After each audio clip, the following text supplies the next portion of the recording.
আমরা 4 নম্বর ওয়ার্ড গাঁওকান্দিতে ধারাবাহিকভাবে বাৎসরিক কোরআন ও মাহফিল তাফসীর মাহফিল অনুষ্ঠিত করি। আগামী 4 এবং 5 তারিখে আমাদের তাফসীর ও কোরআন মাহফিল আছে।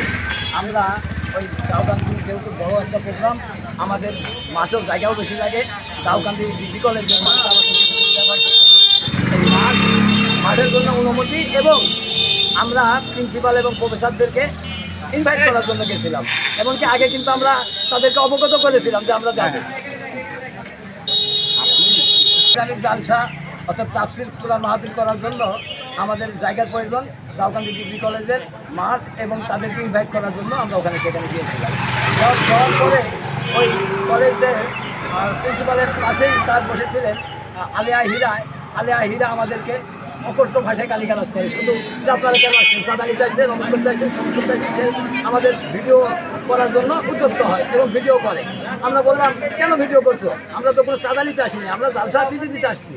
এখানে বলতেই সে যে কথা বলেছে তাকেই মনে করেন একটা থাপ্পড়, এইভাবে 2-4 জনের থাপ্পড় মারার পরে আমি যখন বাধা দিছি বা আমি যখন ভিডিওটা করেছি আমাকে হেনস্থ করেছে এবং মারতে কলেজ প্রিন্সিপালের চেম্বার থেকে আমাকে বাইরে নিয়ে এসে ফেলা দিছে। এটা দেশবাসী দেখেছে।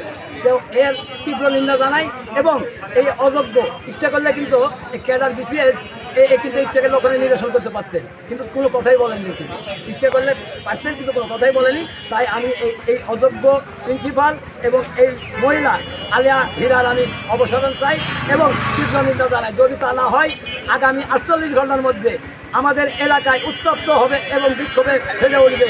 তাই গোটা বাংলাদেশ এবং জাতিকে জানাতে চাই, এখানে এসে তদন্ত সাপেক্ষে এটা